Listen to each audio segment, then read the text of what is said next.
पिछले क्लास में हम लोग प्लांक वो पढ़ चुके थे। एटॉमिक स्ट्रक्चर के बारे में हम लोग क्या कर रहे थे, पढ़ रहे थे। इसके एटॉमिक स्ट्रक्चर में पहला हम लोगों को ये समझना था कि एटम्स जो था वो किससे मिलके बना है। एटम्स जो होता है किसी भी भौतिक और रासायनिक अभिक्रिया में एटम ही क्या करते हैं, पार्टिसिपेट करते हैं। बाद में मतलब किसी का जो सबसे छोटा पार्टिकल्स था किसी भी मैटर्स का, वो क्या है, एटम्स है। बाद में ये मालूम चला कि ऐसा नहीं है। उसके लिए उन्होंने बोला गया कि सबसे छोटा जो हमारा एटम्स होता है वह 3 चीज़ों से मिलके बना होता है, इलेक्ट्रॉन, प्रोटॉन, न्यूट्रॉन। ज़्यादातर मतलब है क्या, उसके अंदर बहुत चीज़ें, electron, proton, neutron, positrons, masons, बहुत सारे पार्टिकल्स हैं। लेकिन मूलतः 3 फंडामेंटल पार्टिकल्स जो होते हैं वो हमारे क्या हैं, इलेक्ट्रॉन है, प्रोटॉन है और न्यूट्रॉन है। इसकी पोजीशन को बताने के लिए, इसी की पोजीशंस को बताने के लिए रदरफोर्ड ने अपना एक एक्सपेरिमेंट दिया, जिसे हम लोग बोलते हैं रदरफोर्ड का परमाणु मॉडल, और इस एक्सपेरिमेंट को बोलते हैं रदरफोर्ड का प्रयोग। इसमें है क्या, हम क्या पता करेंगे, हम सिर्फ इलेक्ट्रॉन, प्रोटॉन और न्यूट्रॉन्स के पोजीशंस को पता करेंगे कि उसका कि हमारा जो एटम है उसका स्ट्रक्चर कैसा है। इसके लिए रदरफोर्ड ने क्या किया, पहले एक सोने की पतली पन्नी को लिया, एकदम पतली, मतलब सोने का जो गोल्ड का था, गोल्ड की एकदम पतली पन्नी को, उसकी मोटाई कितनी है, 4 × 10⁻⁵ सेंटीमीटर पतली चादर लिया, किसकी, सोने की। उसको क्या किया, जिंक सल्फाइड के पर्दे के अंदर रखा। जिंक सल्फाइड का ये पर्दा है, ये जो है ये जिंक सल्फाइड का है, ZnS का ये पर्दा है। इसके लिए उन्होंने क्या किया, अल्फाज रे को इस सोने की पतली पन्नी के ऊपर गिराना स्टार्ट किया। उसके लिए उन्होंने क्या किया, अल्फा रेस तो हमको ऐसे मिलेगी नहीं, अल्फा रेस हमको कहाँ से मिलेगी, किसी भी प्रकार के रेडियो एक्टिव सब्सटेंस से मिलेगी, जो रेडियो एक्टिव पदार्थ होते हैं उनसे मिलेगी।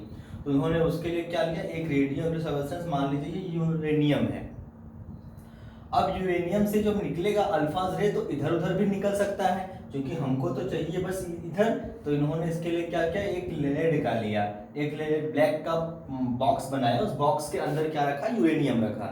यूरेनियम की रेस इसके ऊपर गिराई गई है। क्या ये क्या गिराई गई इसके ऊपर से, अल्फा जो होता है उसके ऊपर कौन सा चेतना का, He2+ के फॉर्म में होता है। कभी कभी क्वेश्चन पूछ देता है कि अल्फाज रे के ऊपर कौन से चार्ज हैं, तो किससे रिप्रेजेंट करते हैं उसको, तो हम क्या लिखेंगे, He2+ के फॉर्म में वो होता है, He2+ हम उसको रिप्रेजेंट करते हैं। इसी के ऊपर वो जो सोने की पतली पन्नी के ऊपर इसी अल्फा रे को हम क्या करें, गिरा रहे हैं। ये लेड ब्लैक है, ताकि जो रेज इधर उधर भटक जा रही है वो कहाँ जाए, सिर्फ सीधी इसके ऊपर आके टकराए। इसके टकराने के लिए उन्होंने क्या किया, टकराने के बेसिस पे उन्होंने अपना रिजल्ट दिया। रिजल्ट में पहला 3 प्रकार के उनको रिजल्ट मिले। फर्स्ट रिजल्ट क्या थी, कुछ अल्फा किरणें, मान लीजिए इसके ये जो पतली पन्नी है इसके ऊपर तो बहुत सारे उस गोल्ड के एटम होंगे, बहुत सारे। तो उन्होंने एक अलग से एक एटम्स को दिखाया कि मान लीजिए ये हमारा गोल्ड का एटम है, इसके पास होगा क्या, समझने के लिए इसके पास क्या क्या हो सकता है, मतलब कैसा इसका स्ट्रक्चर होगा। इस बेसिस पे उन्होंने क्या किया, पहला रूल दिया कि जब हम अल्फा किरण को इस एटम्स के ऊपर गिरा रहे थे, मतलब इसके जो गोल्ड का एटम था इसके ऊपर जब हम फर्स्ट वाले अल्फा रे को क्या कर रहे थे, गिरा रहे थे, तो बहुत ज्यादा, लगभग बहुत सारे जो अल्फा किरणें थी वह जिस रास्ते जैसे जा रही थी वैसे क्या कर रही, उससे आर पार निकल गई। मतलब जो हमारा उसका चादर था, जो उसकी पतली पन्नी थी गोल्ड की, उससे क्या हुई, अल्फाज रे क्या गई, आर पार निकल गई। पहला कंडीशन था। दूसरा कंडीशन क्या था, कुछ अल्फा किरणें अपने रास्ते से क्या हो गई, भटक गई, मतलब आई, टकराई और टकरा के निकलना उनको इधर था, जाना किधर था, उनको इधर जाना था, सीधा निकलना था, क्योंकि रेस हमेशा सीधा ही निकलती है ना, इधर निकलना था। लेकिन वह क्या हो गई, अपने रास्ते से क्या हो गई, भटक गई। पहला ये निकला हमारे पास। दूसरा क्या, लास्ट क्या था, बहुत कम, लगभग 20,000 में से एक अल्फा किरणें जो थी वह जिस रास्ते गई उसी रास्ते क्या हो गई, वापस आ गई। मतलब जहां गई और टकराई और टकरा के रिटर्न उसी रास्ते पे एकदम सेम वापस आ गई। तो उन्होंने उनको 3 प्रकार का एक्सपेरिमेंट दिखा, इसके अंदर उन्होंने 3 प्रकार का एक्सपेरिमेंट किया, 3 प्रकार का उनको 3 प्रकार से अल्फा रे गुजर रही थी इसके अंदर। कैसे कैसे गुजर रही थी? फर्स्ट रे जो थी कि एटम्स को कंप्लीट रूप से क्या कर दी, आर पार कर दी, जिस मतलब सीधी रेखा में क्या हो गई, उसको पार करती हुई निकल गई, पहला था।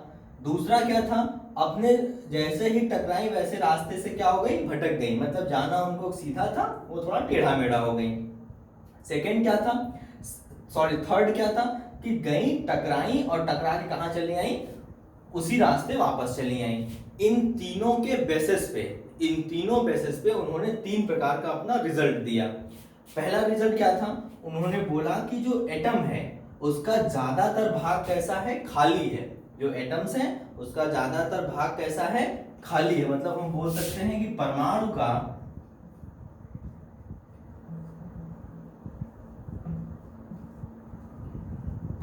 का अधिकांश भाग खोखला है, बोल सकते हैं।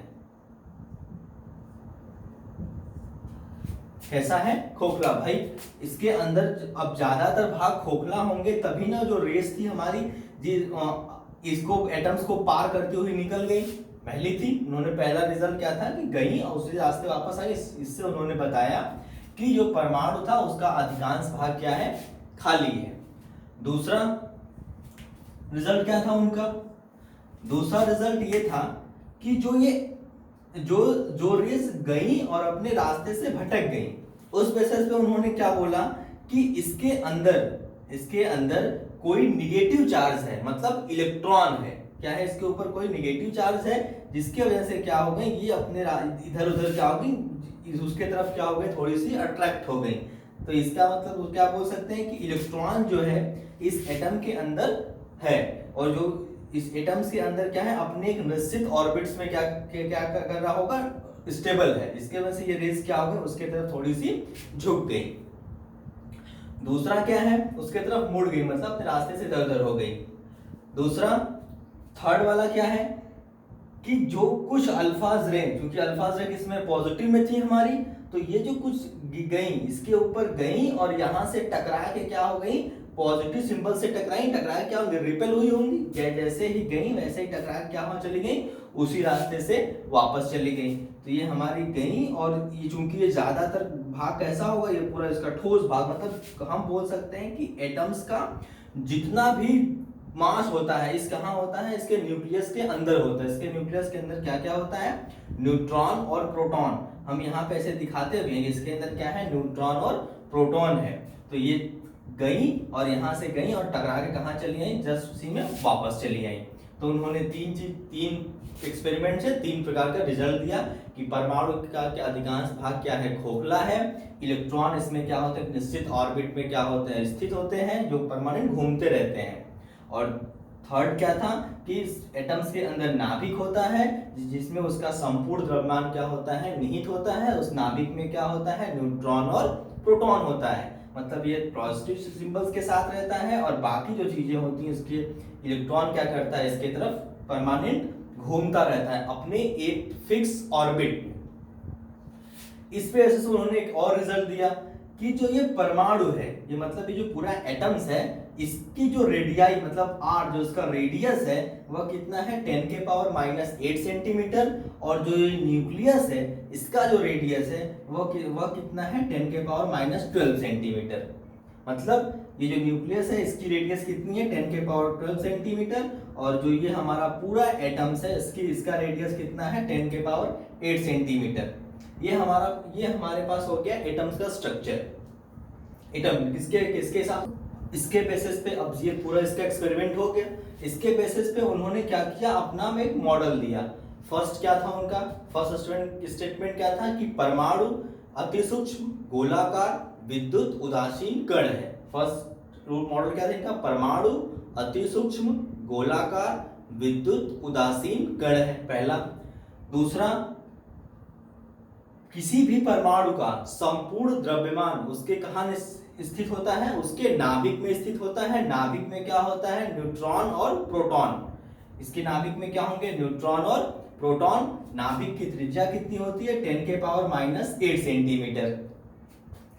बाकी जो इलेक्ट्रॉन होते हैं एक विशाल क्षेत्र में, मतलब एक बहुत बड़े क्षेत्र में, इसके कंपेयर में एक बहुत बड़े क्षेत्र में क्या होते हैं, एक निश्चित ऊर्जा स्तर में क्या होते हैं, परमानेंट घूमते रहते हैं इस न्यूक्लियस के चारों तरफ, इस एक निश्चित ऑर्बिट में। एक क्या है, हर इलेक्ट्रॉन की अपनी अपनी क्या होगी, एनर्जी होगी। उस एनर्जी के साथ ये न्यूक्लियस के चारों तरफ अपने एक ऑर्बिट में क्या करते रहेंगे, परमानेंट घूमते रहेंगे। हो गई ये। थर्ड क्या था कि जो हमारे पास ये हमारा एटम्स है, इसकी जो पूरी की पूरी रेडियस होगी वह कितनी होगी, 10⁻⁸ सेंटीमीटर के फॉर्म में क्या रहेगा, ये रहेगा। बाकी ये पॉजिटिव और ये निगेटिव, क्योंकि इलेक्ट्रॉन्स के निगेटिव रहेंगे, इस तरीके से क्या रहेगा, इलेक्ट्रॉन्स परमानेंट क्या करता रहता है, ये घूमता रहता है। क्योंकि इनका एक जो जब हम लोगों का वो मालूम चला कि हम लोगों को स्थिर आवेशित बल का फोर्स मालूम चला कि बाकी चीजें कैसी होंगी, तो उन्होंने ये चीजें नहीं बता पाया कि जो इलेक्ट्रॉन है वो परमानेंट क्या करता है, घूमता है। और हम जानते हैं कि अगर कोई भी कण है या तो फिर कोई भी पार्टिकल्स है या किसी भी चार्जेबल पार्टिकल्स है, वो परमानेंट अगर घूम रहा है तो वह क्या करता रहेगा, अपनी एनर्जी का थोड़ा बहुत क्या करेगा, कम करेगा, और धीरे धीरे क्या हो जाएगी, उसकी मोशंस जो हो जाएगी, गति जो उसकी हो जाएगी, स्लो हो जाएगी, और वो क्या करेगा, इसके नाभिक में गिर जाएगा। बट हम जानते हैं कि परमाणु क्या होता है, एक प्रकार का स्थायी होता है, तो वो कभी गिर के तो पूरा खत्म तो होगा नहीं। जब वो गिर के पूरा तरीके से खत्म नहीं होगा, इसका मतलब यहीं पे इनका क्या हो गया, रूल थोड़ा सा गलत हो गया। नेक्स्ट टॉपिक में क्या था, नेक्स्ट में फिर यही था कि मैक्सवेल का जो विद्युत चुंबकीय सिद्धांत आया, मैक्सवेल के विद्युत चुंबकीय सिद्धांत में बोला गया कि इलेक्ट्रॉन्स रहेगा, वो परमानेंट घूम रहा है, तो परमानेंट घूमेगा तो अपने एनर्जी का क्या करेगा, लॉस करेगा। अपनी एनर्जी का लॉस करेगा तो न्यूक्लियस में क्या हो जाएगा, गिर जाएगा, खत्म कर देती है। यहाँ पे इनका इस रूल क्या हो गया, गलत। तो रदरफोर्ड का मॉडल क्या था, रदरफोर्ड ने क्या किया था, एक यूरेनियम से जो अल्फा रे निकलती है उसको क्या किया था, सोने की एक पतली पन्नी के ऊपर, मतलब लगभग 4 × 10⁻⁵ सेंटीमीटर की पतली पन्नी थी, उस पे उसके पे क्या क्या था, अल्फा किरणों की जो बीम थी उसको गिराया था। उससे उनको 3 प्रकार के रिजल्ट मिले थे। पहली क्या थी, कुछ अल्फाज जो रेस थी वो पूरी आर पार निकल गई थी। इससे उन्होंने ये बोला था कि परमाणु का अधिकांश भाग क्या है, खोखला है। दूसरा क्या था, कुछ अल्फाज किरणें अपने रास्ते से क्या हो गई, भटक गई। उन्होंने इसलिए पता कि एटम्स के अंदर इलेक्ट्रॉन क्या रहता है, वितरित रहता है, एक निश्चित ऊर्जा स्तर में क्या रहता है, स्टेबल रहता है, और परमानेंट क्या करता है, न्यूक्लियस के चारों तरफ घूमता रहता है। थर्ड उन्होंने क्या बताया कि कुछ अल्फाज रे जिस रास्ते से गई उसी रास्ते से क्या हो गई, वापस आ गई। इसका मतलब ये होगा कि इस नाभिक के अंदर कोई ठोस जो भारी कण है, वो इस एटम्स के अंदर कोई नाभिक है, नाभिक क्या है कि ठोस और भारी है। इसका इस एटम का संपूर्ण द्रव्यमान इस नाभिक में निहित है। नाभिक है कैसा, पॉजिटिव चार्ज के साथ, बाकी चीजें क्या है, इलेक्ट्रॉन क्या है, उसके चारों तरफ घूम रहा है। इस प्रकार से 3 रिजल्ट निकला और अपना मॉडल दिया। फर्स्ट रूल क्या था कि परमाणु अति सूक्ष्म गोलाकार विद्युदाशील कण है, परमाणु का अधिकांश भाग खोखला है, और उस खोखले भाग में इलेक्ट्रॉन क्या करता रहता है, घूमता रहता है, जो निश्चित ऊर्जा स्तर में घूमता है। इस एटम्स के अंदर एक नाभिक होती है, नाभिक में क्या होता है, न्यूट्रॉन और प्रोटॉन होते हैं। ये उनका रूल था। ये पॉजिटिव और नेगेटिव कहां से घूमते हैं, स्थिर विद्युत आकर्षण बल द्वारा क्या रहते हैं, स्टेबल रहते हैं, इस तरीके से घूमते हैं। बट बाद में जब मैक्सवेल का रूल आया, तो मैक्सवेल का कहना था कि अगर कोई चार्जेबल पार्टिकल्स है, इलेक्ट्रॉन्स है, उसके ऊपर चार्ज है, तो उसका मतलब वो परमानेंट घूम रहा है, तो अपने घूमते हुए क्या करेगा, एनर्जी का लॉस करेगा, और लॉस करते धीरे धीरे उसकी गति क्या हो जाएगी, स्लो हो जाएगी, और वो क्या करेगा, नाभिक में गिर जाएगा। तो यहाँ पे रदरफोर्ड ने इनके रूल को बता नहीं पाया था। बाकी चीजें उन्होंने ये नहीं बता पाई कि समस्थानिक है, संभारिक है, तो उसमें उसके इलेक्ट्रॉन्स किस प्रकार से रिप्रेजेंट होंगे, जो एक्स्ट्रा उसके पास प्रोटॉन्स हैं वो कैसे अरेंज रहेंगे। तो बाद में हम लोगों की कुछ थ्योरी आई जो रदरफोर्ड के बाकी चीजों को एक्सप्लेन की।